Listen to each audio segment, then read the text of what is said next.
नासरीन, कराची में एक पोड़ी औरत पीपल्स पार्टी चाली पर वोट कास्ट करण पहुती है। बुढ़ड़ी वोट कास्ट करण बाद धरती टीवी से गाल बोल दौरान गरम जोशी से पीपल्स पार्टी जा गीत गाए खूब खुशी जो इज़हार किया है। अचो तव्हां खे ॾेखारियूं। हाँ जी बिल्कुल, असां इन वक्त कराची के गिजरी वाले इलाके में मौजूद आहियूं, जिते नंढी चूंड दौरान पाकिस्तान पीपल्स पार्टी जा जियाला ऐं जियालियूं जेके आहिनि उहे पहुची पंहिंजे उम्मीदवार के वोट करे रहिया आहिनि। हिन वक्त असां सां गॾु पाकिस्तान पीपल्स पार्टी जी जियाली गुलाम फातिमा गॾु आहे। अचो त उन सां ॻाल्हायूं था।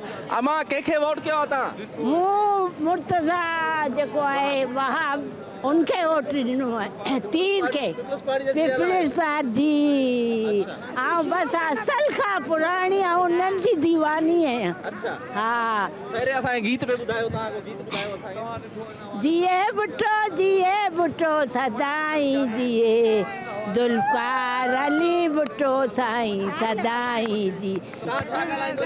असीं भी ये ॻाल्हाईंदासीं। असीं हमेशह लाइ करे भुट्टे साहब के वोट ॾिना आहियूं, हाणे बि ॾींदासीं, जॾहिं मरी वेंदासीं पोइ अंगूठो लॻाए। जी बिल्कुल नाज़रीन, तव्हां ॾिसो पिया त हिते पोड़ी औरतूं जेके आहिनि पोड़ियूं उहे अचनि पियूं ऐं हिन उमिरि में जेके हली बि नथियूं सघनि उहे बि हिते पहुची पंहिंजे पीपल्स पार्टी जे उम्मीदवार खे वोट कनि पियूं ऐं पंहिंजे पंहिंजे तरीक़े सां पंहिंजी पार्टी जी जेका क़यादत आहे शहीद ज़ुल्फ़िकार अली भुट्टो ऐं शहीद मोहतरमा बेनज़ीर भुट्टो खे उन्हनि खे ट्रिब्यूट पिणु पेश कनि पियूं। जी।